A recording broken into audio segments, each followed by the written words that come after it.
Eh, Bapak Ibu sekalian atau teman-teman sekalian, di materi saya ini fokus tentang membangun argumen, menyusun analisis dan penggalian data semi riset. Saya katakan sebagai penggalian data semi riset karena ini tulisan opini, bukan jurnal atau artikel ilmiah yang membutuhkan bobot kedalaman analisis yang lebih serius begitu. Tapi sebenarnya langkah-langkahnya nanti yang akan kita jalani sebenarnya sama saja. Oke. Pertama saya mengucapkan terima kasih atas keikutsertaan atau pelibatan teman-teman semua atau Bapak Ibu sekalian di kegiatan ini. Beberapa peserta ini saya kenal akrab, dan yang lainnya mudah-mudahan dengan kegiatan ini semakin menambah keakraban ya. Terima kasih sekali lagi. Oke, saya akan share materi saya. Bisa terlihat ya. Nah, ini materi saya. Dibanding materi-materi sebelumnya memang sepertinya lebih serius ya, karena tidak teknis materi ini. Kalau tadi Mas Juneka, kemudian Mas Subhan,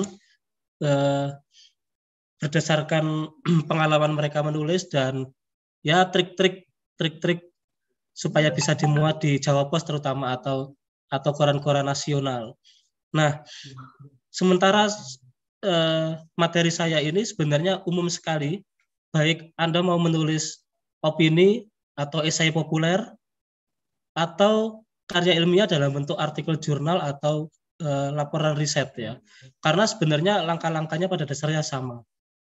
Nah, saya katakan ini adalah menulis serius, meskipun opini itu adalah esai populer, tapi strategi, cara, metode yang dibangun, yang diupayakan itu sebenarnya sama. Untuk menyusun argumen-argumen atau pokok-pokok ide dari tulisan itu sama saja. Secara jelas bahwa materi ini terdiri dari dua pertanyaan lah.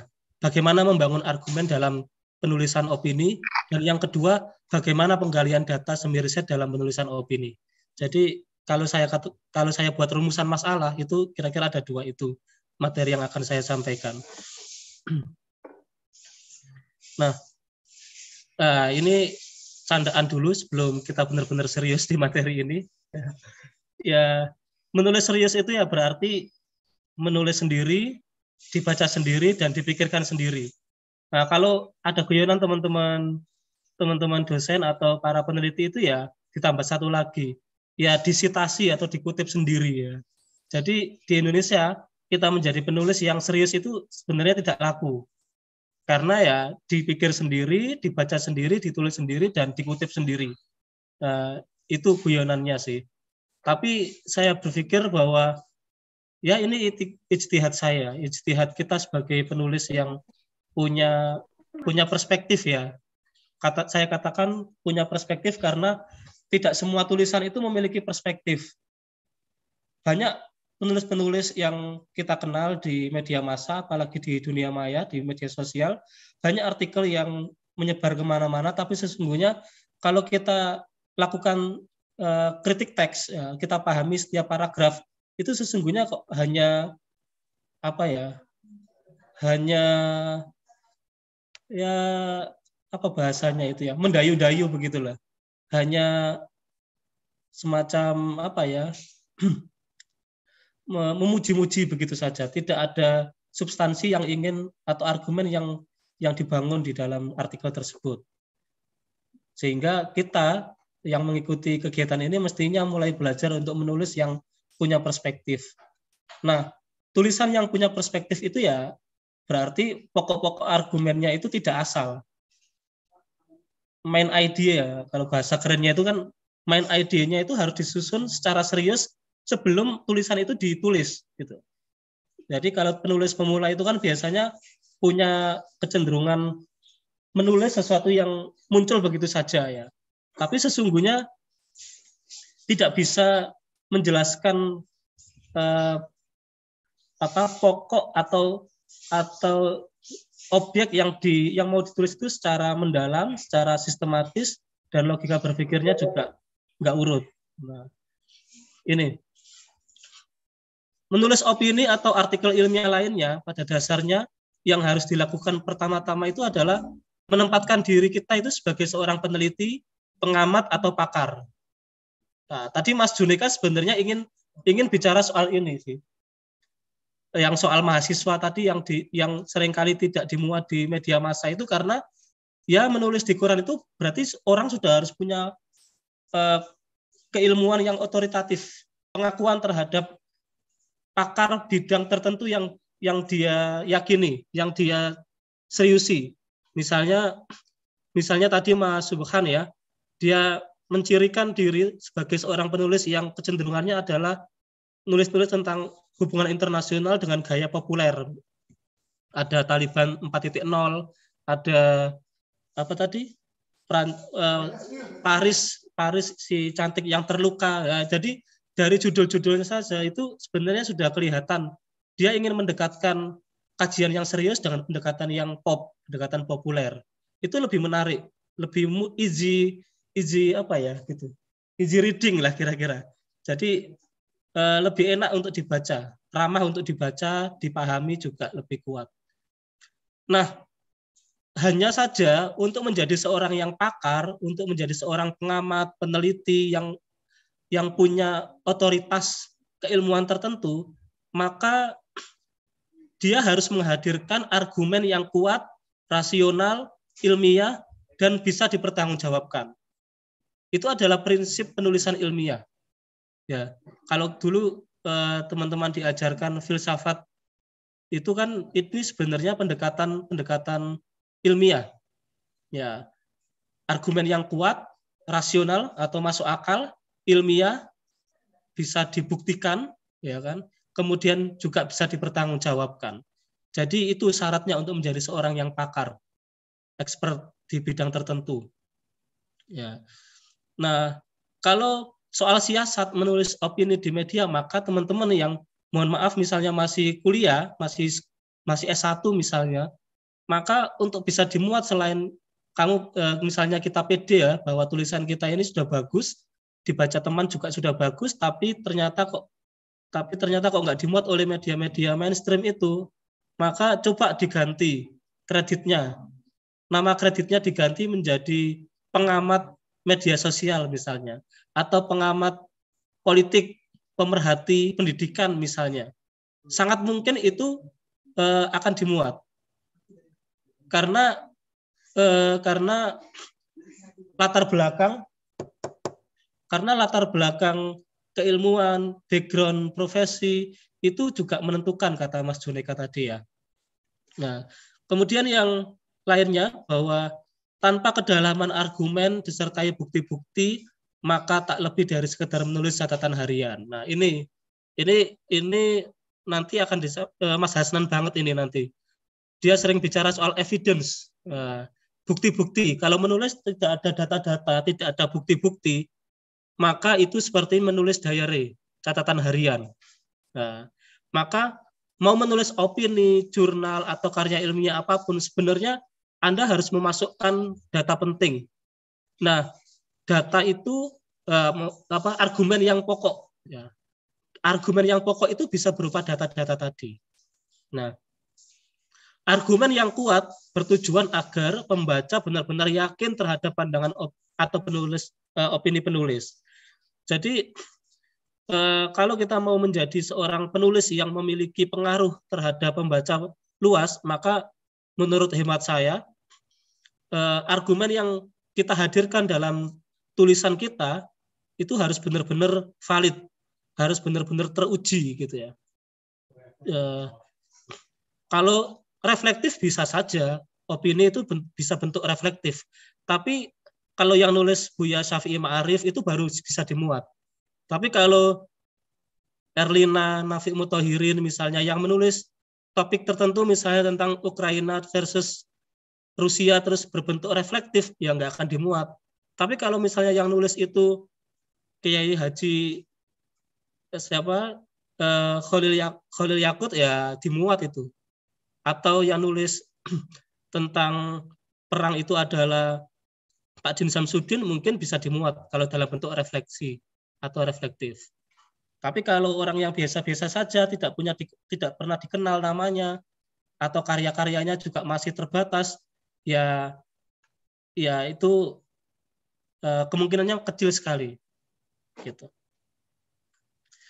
Oke, nah ini teman-teman sekalian, langkah-langkah menyusun argumen ya. Yang pertama adalah yang di bawah itu. Prinsipnya kayak ini semua pernah mengalami kuliah ya, pernah kuliah S1, jadi pernah bikin makalah sepertinya. Nah, prinsipnya sama. Bikin makalah itu pertama harus ada rumusan masalah gitu, atau pertanyaan-pertanyaan itu. Kalau dalam penulisan riset berarti pertanyaan penelitian. Kita harus menentukan dulu pertanyaan penelitiannya, atau membuat dan memahami pertanyaan penelitian atau rumusan masalah. Nah, di dalam opini itu cukup satu pertanyaan aja. Cukup satu pertanyaan penelitian. Kayak tadi Mas Subhan mencontohkan, apa tadi ya, yang milenial ekstremis tadi.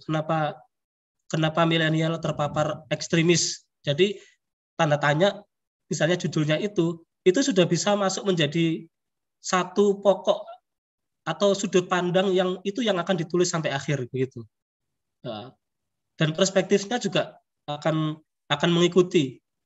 Jadi dalam satu tulisan cukup satu pertanyaan dan satu jawaban. Ya, begitu. Itu kalau dalam opini cukup satu. Tapi kalau jurnal misalnya ya, maka ya bisa mungkin satu atau dua pertanyaan penelitian. Nah, setelah menentukan pertanyaan penelitian atau rumusan masalah, teman-teman bisa menentukan ide-ide pokoknya atau main idenya. Ya.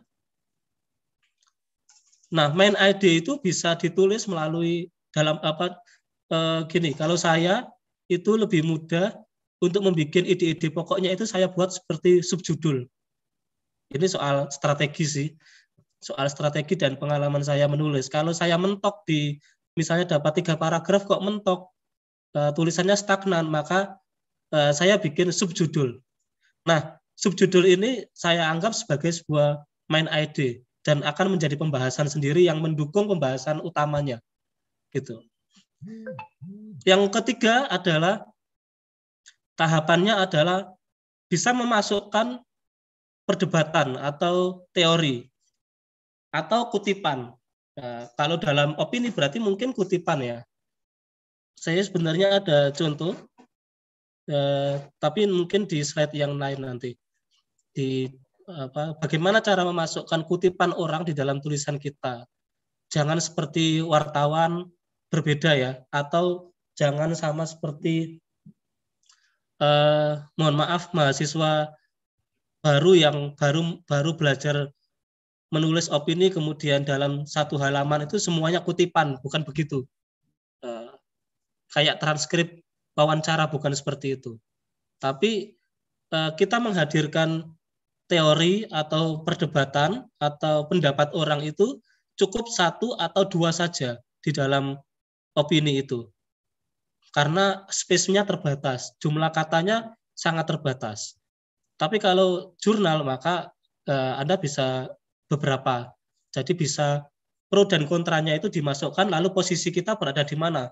Mau mendukung atau menolak? Nah, nanti akan kita bahas. Nah, selain kita mencari argumen perdebatan teorinya, selain itu juga kita harus yang lebih kontekstual ya, dengan apa yang mau kita tulis adalah membaca berita-berita terkait.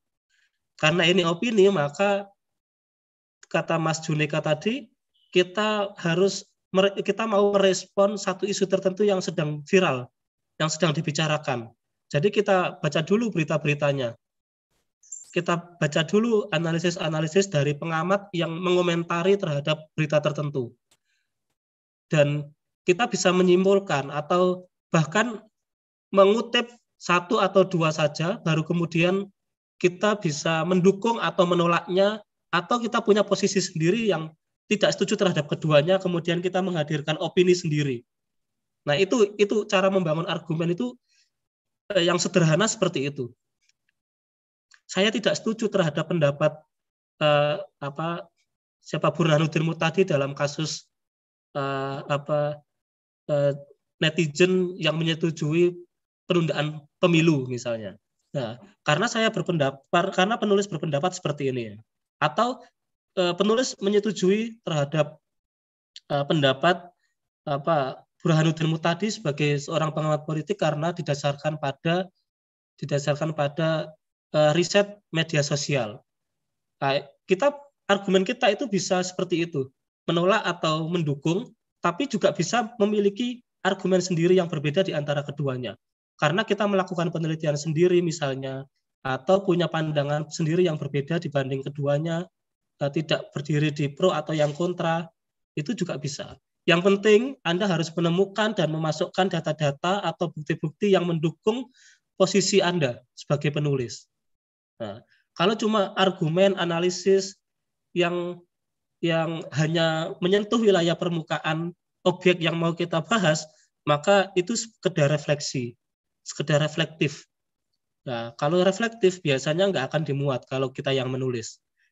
Tokoh-tokoh tertentu yang punya kredibilitas baru akan dimuat. Nah, ini pertanyaan penelitian atau ide pokok tulisan ya. Setelah memahami posisi sebagai penulis, maka pertanyaan dari topik ini yang akan ditulis, kita membreakdown pertanyaan-pertanyaan tersebut. Tapi kalau ini sebenarnya untuk penelitian ilmiah mungkin cocok. Tapi kalau untuk satu opini saja, cukup satu pertanyaan penelitian. Terdiri dari 2 ide pokok tulisan. Begitu. Terdiri dari 2 subjudul. Kalau 3 subjudul gimana, Mas Nafi? Ya sangat mungkin kalau itu kayak harian Kompas yang menulis satu halaman sendiri opini begitu, kayak tokoh-tokoh tertentu. Itu kan kadang opininya sampai 1 halaman dan itu bisa beberapa subjudul. Tapi kalau kayak Jawa Pos, Republika yang hanya 750 kata sampai 850 kata, maka saya pikir cukup 2 subjudul saja. Cukup 2 subjudul. Lebih dari itu biasanya dipotong atau subjudulnya dihilangkan. Nah, dihilangkan dan satu ide pokok tulisan. Terlalu banyak malah nggak fokus.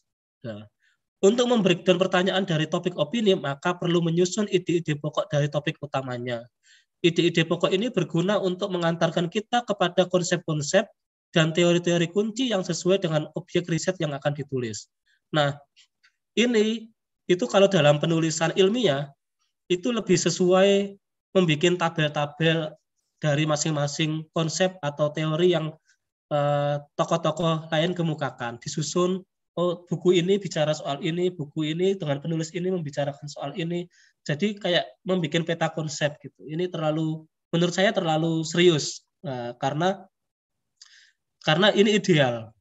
Karena sementara opini tidak harus terlalu ideal, kecuali Kompas atau Tempo ya. Kalau kita mau menulis opini di Kompas, Tempo atau Jakarta Post misalnya, maka membreakdown pertanyaan dari topik opini itu penting.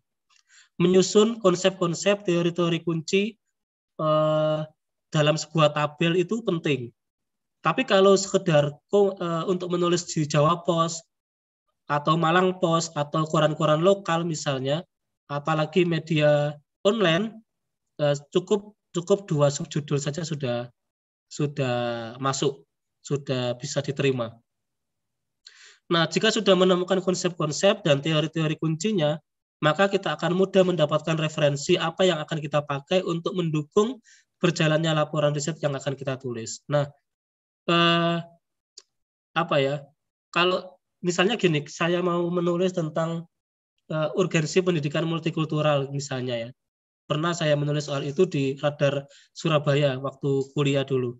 Nah, itu yang saya melihat bahwa ternyata teorinya Biku Pareh itu itu penting. Misalnya rethinking multiculturalism. Itu saya langsung mengarah ke sana karena saya sudah pernah baca itu. Jadi tentukan satu teori atau satu konsep yang primer, yang otoritatif untuk bicara tentang topik itu. Nah, kalau opini cukup satu buku aja, nggak perlu banyak-banyak. Nah, kecuali Anda mau menulis jurnal ya atau buku mungkin berbeda. Nah, ini prinsipnya sama sebenarnya. Tahapan-tahapannya kita mau menulis opini, mau menulis jurnal, karya ilmiah yang lain itu sama saja sebenarnya. Nah, ini cara tadi yang sudah saya kemukakan ya untuk memahami sebuah perdebatan teori atau konsep, memasukkan perdebatan teori yang relevan dengan topik tulisan, baik yang bersifat mendukung maupun yang bersifat atau bertolak belakang, yang pro maupun yang kontra. Itu kita berada di posisi mana? Kita harus punya dalam tanda kutip jenis kelamin. Kita mau mendukung yang pro atau yang kontra terhadap isu tertentu. Misalnya kalau kita mau menulis LGBT, ini sensitif sekali di Indonesia ya. Kita mau setuju atau tidak, tentukan dulu. Kalau kita mau setuju, kita harus membangun argumen-argumen, mencari argumen-argumen yang mendukung terhadap terhadap keberadaan LGBT. Ya. Kalau kita mau menolak, berarti kita juga harus mencari data-data atau bukti-bukti yang menolak terhadap LGBT. Atau kita mau berada di posisi yang tidak keduanya. Jadi bukan tesis tertentu yang mendukung riset kita yang kita masukkan, tapi juga argumen yang berseberangan. Jadi boleh kita mau menolak atau mendukung itu boleh. Kita hadirkan keduanya, pendapat yang pro dan kontra itu kita masukkan dalam setiap tulisan kita, itu juga boleh. Tapi jangan memasukkan banyak kutipan atau nama orang di situ. Cukup satu yang pro dan satu lagi yang kontra, lalu kita berada di posisi mana. Itu ya. Karena ini bukan jurnal, ini opini. Tapi kalau jurnal, maka kamu harus beberapa pendapat kamu masukkan yang pro dan yang kontra. Tapi kalau opini cukup masing-masing satu dan kita berada di posisi mana. Ini cara yang paling sederhana untuk membangun argumen menurut saya. Nah, proses ini membantu kita untuk menguatkan argumen kita dalam tulisan. Ini yang paling sederhana. Ada banyak strategi yang lain untuk menentukan argumen kita. Tapi mendukung dan menolak terhadap tesis tertentu itu adalah satu cara. Ternyata banyak yang baru masuk ya. Oke. Nah, pernah nggak Ibu Suci atau Ayu Wilatika ini mengalami stagnan dalam menulis? Misalnya baru 2 paragraf, Pak Nafi, saya kayak sudah nggak ada pikiran lagi gitu, sudah mentok. Nah, pernah nggak mengalami seperti itu? Sering, Pak. Sering kan ya? Kira-kira apa alasannya? Terkadang ide itu tiba-tiba pertama ide itu udah ada, tapi tiba-tiba ide itu hilang sendiri. Nah, itu sering dialami oleh penulis, apalagi penulis pemula ya. Itu sering. Maka kata siapa, saya masih ingat penulis novel Ayu Utami kalau nggak salah, atau ya Ayu Utami waktu di Salihara, itu bilang kalau saya begitu dapat ide dimanapun tempatnya, saya akan langsung mencatat. Dia bilang seperti itu. Itu supaya idenya tidak hilang. Ketika di jalan, naik bus, atau lagi di pegunungan, ketika tiba-tiba saja muncul sebuah ide, langsung catat. Saya juga sering seperti itu, misalnya dulu sering nulis opini ya, waktu masih baru dari Jakarta, sering kali nulis opini, saya hampir sering sekali menemukan ide itu ketika habis membaca koran, kemudian ke kafe atau ke warung kopi, atau membaca buku, kemudian minum kopi, itu sering sekali menemukan ide. Dan langsung saya tulis. Nah, Tapi kalau bagi sebagian orang, kalau belum terbiasa, akan mengalami stagnan ini. Tapi gini, untuk mengembangkan tulisan kita, argumen kita, supaya kita tidak berhenti di paragraf ketiga atau paragraf keempat, kemudian kok kayak pikir idenya sudah hilang semua ya, kayak seolah-olah itu sudah tertumpahkan semua gitu loh. Apa yang kita ketahui itu sudah masuk semua dalam tulisan kita, padahal baru dapat 4 paragraf. Itu sering sekali dialami oleh penulis, apalagi penulis pemula. Itu karena bukti-bukti atau data-datanya tidak dilakukan secara di awal, atau kurang membaca bahasanya, kurang bacaan, kurang referensi, kurang data, kurang bukti-bukti. Tapi kalau kalian sudah banyak membaca, menemukan bukti-bukti, itu bisa dari banyak hal ya, bisa dari wawancara, bisa dari observasi, bisa dari Google Form, bisa dari kajian literatur ya. Itu soal cara penggalian data. Jangan-jangan kita menulis itu karena tiba-tiba menemukan ide lalu menulis, gitu. Tidak didasarkan pada penggalian data yang kuat, yang mendalam. Memang terkesan agak lama waktunya, tapi kualitas tulisan itu akan lebih baik kalau kita memahami data-data lebih awal, kemudian kita menganalisisnya, baru menyusunnya menjadi sebuah kalimat. Nah, kadang kala kita ini tiba-tiba menulis sehingga tulisan kita itu kayak ngambang gitu loh. Kayak ngambang, nggak pede untuk dibaca. Karena tadi tulisannya nggak berdasarkan pada argumen gitu. Nah, kalau yang baca itu seorang kutu buku misalnya, seorang yang suka diskusi, kamu akan diejek itu. Ya, maksudnya antar penulis itu kadang suka ngerasani ya. Penulisnya itu tulisannya kurang bagus. Terlalu mendayu-dayu gitu ya. Atau terlalu lebay gitu, terlalu lebay, terlalu banyak alasan ya. Kadang-kadang gitu. Saya menyadari hal itu ketika ada tulisan seorang tokoh, tidak perlu saya sebutkan namanya, yang sangat terkenal, kemudian share di sebuah grup WA, kemudian dibaca oleh teman-teman yang di situ semua isinya adalah penulis, dan saya sendiri baca, akhirnya sadar, loh, iya ini tulisannya kok cuma kayak gini ya, kok nggak berbobot sama sekali. Nah itu ego yang sering muncul, ego atau kesombongan yang sering muncul dalam diri penulis.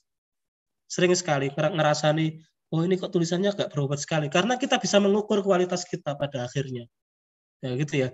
Jadi menghadirkan data-data atau bukti-bukti merupakan kunci utama agar argumen-argumen dalam penelitian kita diakui dan dilegitimasi pembaca. Nah, kalau ada tulisan kalian yang kemudian dibaca oleh orang, kemudian dikutip, kemudian dibicarakan di forum-forum ilmiah, oh itu berarti Anda bisa diakui otoritas kalian sebagai seorang penulis itu. Apalagi kalian sudah punya buku misalnya, kemudian diseminarkan, kemudian dibicarakan oleh orang-orang, oleh khalayak akademisi, maka otoritas keilmuan Anda itu mulai dibicarakan, teruji gitu. Nah, ini saya kira umum sekali beberapa strategi penggalian data ya. Masuk di materi yang kedua. Tidak semua apa yang kita baca itu, mohon maaf, bermanfaat untuk tulisan kita. Justru kalau kita banyak membaca yang tidak ada tujuannya, itu malah membuat kita bingung. Nah, maka membacalah dengan tujuan. Meneliti dan membacanya dengan sebuah tujuan. Artinya gini, kalau saya mau menulis soal terorisme misalnya ya, maka buku-buku yang harus saya baca adalah soal itu. Ya karena topiknya saya menulisnya di situ. Tapi kalau perspektif ekonomi gimana Pak? Ya berarti kan harus ada pisau analisis atau ada alat analisis atau perspektif tertentu yang mau kita pakai, perspektif ekonomi, perspektif pendidikan, berarti harus mencari buku pendidikan, buku ekonomi yang mendukung terhadap isu ekstremisme itu, isu terorisme itu, misalnya. Jadi bacalah dengan tujuan. Nah, tidak semua buku yang kemudian kita baca, akhirnya waktunya habis, tidak efisien, tulisan kita juga kemana-mana pada akhirnya. Nah, begitu itu juga berlaku bagi penulis opini sebenarnya. Ya, mencari informasi untuk menjawab pertanyaan-pertanyaan spesifik dalam riset atau opini kita. Nah, saya ingin mengetahui teori ini lebih banyak. Nah, ini lebih cocok sih sebenarnya untuk jurnal begitu. Ya. Yang kedua, mencari bukti-bukti dalam bacaan, wawancara, dan observasi. Nah, ini kan yang sering kita pakai dalam penulisan ilmiah. Sebenarnya itu juga berlaku bagi opini, tapi tidak selalu. Ini soal cara. Apakah ada opini yang berdasarkan pada wawancara? Banyak juga. Saya beberapa kali menulis opini itu juga didasarkan pada wawancara. Terlepas apakah wawancara itu adalah dari orang-orang terdekat kita. Misalnya saya dengan Erlin mau menulis soal merespon tentang halal food misalnya atau kosmetik halal, maka saya akan diskusi dengan dia. Itu saya anggap sebagai wawancara. Karena itu adalah penggalian data. Justru saya mendapatkan ide, argumen, analisis dari dia. Nah, itu bisa kayak gitu. Nah, bisa juga opini kita itu didasarkan pada observasi. Misalnya saya pernah menulis tentang apa ya? Tentang fatwa haram bunga bank. Itu tulisan pertama saya di Radar Surabaya. Ketika baru selesai lulus S1. Itu saya benar-benar mengamati diskusinya bapak-bapak Muhammadiyah di Majelis Tarjih. Saya sebagai anak pupuk bawang, baru lulus S1, ikut-ikutan kegiatan Majelis Tarjih di UMM, dan saya ikuti diskusinya, saya hanya mendengarkan, duduk di sampingnya 5 hari, saya dengarkan, saya catati, nggak bertanya, nggak menanggapi, tapi saya catat. Pulang-pulang, saya langsung tulis, kemudian saya dimuat di Radar Surabaya waktu itu. Nah, tapi ya dimuatnya pun itu agak problematik karena saya kirim langsung ke Kompas, ke Surya karena belum paham ya. Waktu dulu belum paham. Tapi kemudian di telepon ini akan saya muat, tapi harus konfirmasi ke beberapa media itu, dan langsung malam itu saya konfirmasi dan akhirnya dimuat. Kemudian membaca dengan strategi. Ya, kalau referensi kita jurnal atau ya jurnal ya dalam hal ini ya yang saya contohkan ya. Kalau referensi kita itu berdasarkan jurnal, maka tidak perlu dibaca semuanya juga kalau memang terlalu banyak. Tapi saya biasanya membaca semuanya. Ada jurnal-jurnal tertentu, misalnya dari 10 jurnal, maka ada 3 jurnal atau 4 jurnal yang saya baca semuanya dari awal sampai akhir. Dan itu berulang-ulang. Nah, tapi kalau yang supporting, data supporting misalnya, itu saya baca abstrak, pendahuluan, dan kesimpulan saja. Itu membaca dengan strategi. Ini apakah juga mendelegitimasi cara berpikir kita, Pak? Enggak juga sih. Saya mengutip ini juga dari data yang dikasih Mas Hasnan untuk untuk penulisan di Australian National University. Ini jadi standarnya sudah standar INU ini. Nah, yang keempat, menggarisbawahi pernyataan-pernyataan yang penting. Nah, ini strategi-strateginya ya. Kalau Anda pakai strategi literatur, maka kalau saya biasanya suka menggarisbawahi pernyataan-pernyataan yang penting, yang kuat di dalam sebuah tulisan. Atau saya komentari di samping paragrafnya. Jadi paragraf tertentu, saya merasa ini penting, lalu saya komentari di sampingnya. Dengan begitu saya kayak berdiskusi dengan buku, dengan paragraf.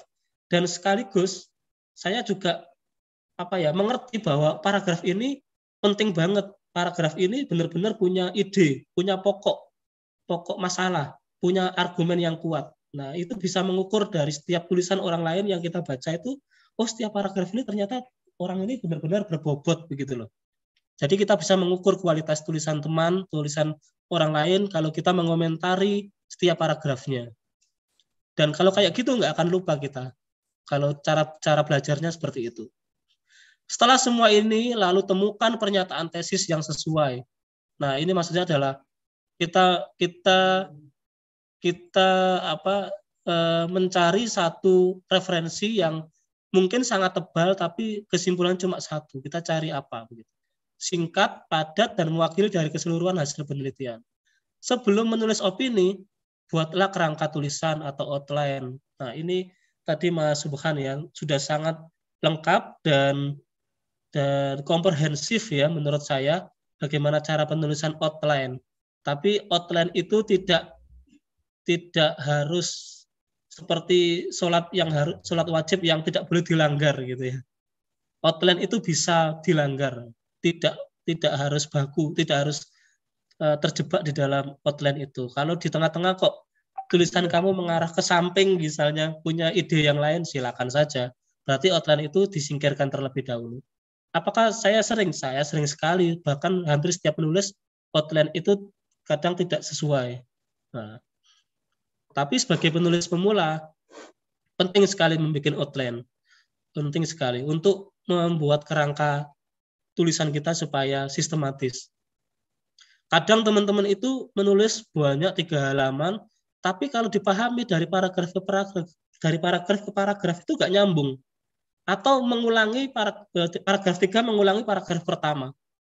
Itu sering sekali saya temukan kalau saya mendampingi tulisan teman-teman mahasiswa itu. Itu karena nggak dibangun outline.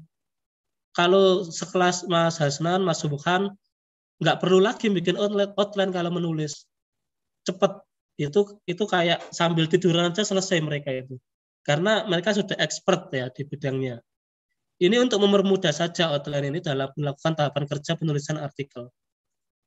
Nah, ini sudah masuk pada trik-trik yang sering dialami oleh penulis, terutama penulis pemula. Saya juga dulu sering sekali mengalami stupid mistake, kesalahan-kesalahan bodoh yang sering dialami oleh para penulis. Yang pertama itu adalah cara mengutip pendapat, argumen, teori dari buku atau internet sehingga tidak dianggap plagiat. Gimana cara memparafrase supaya kutipan orang itu tidak dianggap plagiat. Itu ada caranya memparafrase ya. Nanti Mas Hasnan akan bicara itu. Kemudian yang kedua, penulisan kalimat yang benar sesuai dengan SPOK, subjek, predikat, objek, dan keterangan. Jadi apa ya bahasanya Mas Juneka tadi ya? Ejaannya itu yang singkat, kemudian padat. Misalnya Bapak pergi ke pasar ya, misalnya gitu ya. Kan bukan lagi ibu-ibu yang pergi ke pasar sekarang. Jadi langsung subjek, predikat, objek, keterangan tempat. Gitu loh. Titik. Jangan banyak koma. Jangan juga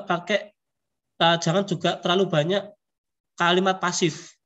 Itu loh, dipukul, dimandikan misalnya dan lain-lain gitu ya. Kemudian yang ketiga, stupid mistake yang ketiga itu adalah hindari terlalu banyak kutipan langsung. Nah, ini perbedaan seorang pengamat dengan wartawan. Wartawan itu banyak kutipannya, kayak transkrip wawancara. Tapi kalau opini ya enggak, cukup 1 atau 2. 2 aja menurut saya tidak elok sudah. Kalau kutipan langsung ya, sebaiknya diparafrase. Hindari terlalu banyak kutipan langsung sehingga karya kita dianggap hanya memindah pendapat orang lain. Nah, ini mengkhawatirkan. Jadi kalian bukan menulis sesuatu yang baru, tapi memindah pernyataan-pernyataan atau tulisan orang dari beragam pendapat gitu lah. Dari buku satu, buku lain dicampur-campur begitu. Jadi kayak gado-gado. Nah. Judul dan subjudul. Judul artikel harus ringkas, menarik, dan menggambarkan isi tulisan. Ini tadi menambah sedikit dengan materi yang sebelumnya ya. Sementara itu, pada badan tulisan sebaiknya ada subjudul yang menjelaskan variabel kedua sebagai objek tulisan yang lebih spesifik. Saya kira soal judul dan subjudul tadi sudah dibahas. Paragraf-paragraf awal diawali 1 atau 2 kalimat dengan paragraf yang menyebutkan ide pokok tulisan. Yang kedua dilanjutkan dengan latar belakang, konteks, isu, problem, atau perdebatan teori, dan topik-topik kunci yang mendukung objek riset. Pada paragraf-paragraf pendahuluan ini harus diungkapkan dengan kalimat yang jelas, berani, kuat, dan berdaya tarik. Jadi kalau kita dulu diajarkan di bahasa Indonesia, SMP atau SD itu kan, kalau kita mau menulis itu kan selalu menggunakan model piramida terbalik begitu ya. Jadi umum dulu baru ke khusus ya. Sering seperti itu kan. Tapi kalau dalam penulisan opini, jurnal atau di zaman apa ya, yang sekarang ini, menurut pengalaman saya ya, ketika mendapat masukan dari beberapa media, tulisan saya nggak dimuat, misalnya pernah di GeoTimes awal-awal itu tulisan saya pernah nggak dimuat, di Kumparan juga pernah nggak dimuat, itu karena tulisannya saya mulai dari pendahuluan dulu, basa-basi dulu. Nah, ternyata mereka nggak mau yang seperti itu. Mereka mintanya langsung sejak awal itu sudah masuk ke objek tertentu yang mau ditulis. Ide pokok langsung. Jadi si bagan kerangkanya itu ya kayak piramida itu. Khusus dulu baru ke umum. Jadi atau bahkan khusus, jadi bentuknya itu bukan piramida tapi apa ya gitu ya, segitiga terus bawahnya juga segitiga. Jadi kesimpulan juga khusus gitu. Nah, ini pembahasan badan artikel opini agak cepat karena ini sudah jam 2.30, nanti biar kita lebih banyak tanya jawab. Terdiri dari tidak lebih dari 2 subjudul, tadi sudah saya jelaskan. Setiap subjudul di dalam artikel bisa di bold. Ini soal ini ya, teknis ya. Subjudulnya itu diwarnai hitam di bold itu. Setiap paragraf hendaknya berisi satu gagasan utama. Nah, ini saya dulu diingatkan oleh senior saya di CSRC itu, Mbak Rita Pranawati itu, pernah saya dinasehati, upayakan dalam setiap paragraf di tesis kamu itu punya argumen yang kuat di dalam setiap tulisan. Dan ternyata ketika saya ujian tesis terbuka, saya dipuji oleh Prof. Ajar itu karena setiap paragrafnya itu benar-benar memiliki bobot argumen yang kuat. Dan saya sampai sekarang teringat gara-gara itu. Sehingga saya ajarkan ke teman-teman semua, saya tularkan ke teman-teman di sini. Setiap gagasan utama perlu didukung dengan bukti-bukti, analisis, dan posisi penulis. Ya, ini tadi ya, yang saya sampaikan di awal tadi, bahwa dalam tulisan kita itu intinya harus ada pesan yang mendalam, dan pesan yang mendalam itu disertai dengan bukti-bukti atau data-data, analisis, dan posisi kita. Dengan begitu, orang itu akan mengutip tulisan kita atau membicarakan ide-ide kita. Antar paragraf saling terhubung agar logika dan pesan tulisan tersusun sistematis. Jangan terputus antara satu paragraf dengan paragraf lain. Dulu, waktu saya di Koransindo, kebetulan samping tempat duduk saya itu Mas Pange itu redaktur opini Koransindo, itu curhat dengan saya. Ini banyak tulisannya pengamat-pengamat politik, tapi kok setiap satu paragraf dengan paragraf bawahnya itu tidak nyambung. Logika dan sistematika tulisannya, logika tulisannya itu tidak urut. Sehingga saya yang suruh membenahi. Jadi saya selalu kena itu, bagian memperbaiki tulisan-tulisan tokoh itu. Tulisannya memang nggak bagus, tapi karena dia pejabat, anggota DPR, pengamat politik, jadi kan itu masih bisa diampuni. Jadi yang bekerja ya wartawannya akhirnya gitu. Jadi tapi kalian sudah tahu ini, maka harus belajar menulis yang bagus.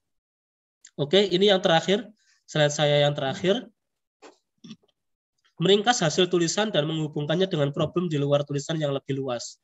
Jadi dalam sebuah kesimpulan penutup biasanya di 2 paragraf akhir itu bisa kalian pilih salah satunya. Pesan kita mau menghubungkan isu yang kita mau tulis terhadap persoalan yang lebih luas di luar itu, di luar pembahasan itu, atau kita mau membuat implikasi dari tulisan itu, dampak dari tulisan itu mau apa? Pesan terhadap pemerintah, pesan terhadap civil society, kemudian masyarakat akar rumput, itu apa implikasinya. Mengakhiri artikel dengan pesan yang kuat dan mudah diingat. Bisa juga dengan pernyataan-pernyataan atau bahasa-bahasa yang menggunakan metafora tadi ya, kata Mas Junika. Setelah draft artikel selesai, bacalah kembali dan pastikan bahwa pertanyaan-pertanyaan penelitian yang Anda buat di awal memiliki jawabannya di hasil kesimpulan tulisan Anda. Jadi teman-teman semua, ini kesannya remeh ya. Setiap selesai menulis itu jangan langsung dikirim. Baca lagi di laptop atau di print. Di print kemudian dibaca, karena apa yang kita baca di laptop dengan kita di print itu kadang berbeda. Kadang ada typo-nya. Nah, typo itu baru bisa diketahui ketika kita print satu kayak melakukan proofreading. Saya dulu diajari seperti itu oleh Matan, oleh Mas Khalid, supaya benar-benar tulisan kita itu tidak ada typo. Ini pengalaman saya di Koran Sindo. Kalau ada satu artikel saja yang ada typo-nya, terutama di paragraf-paragraf awal, sudah pasti itu akan dibuang, dilewati. Nggak akan diteruskan bacanya, karena banyak artikel yang lain yang masuk. Jadi, stupid mistake itu, typo-typo itu, hindari sejak awal. Saya pikir itu dari saya. Terima kasih, dan saya kembalikan ke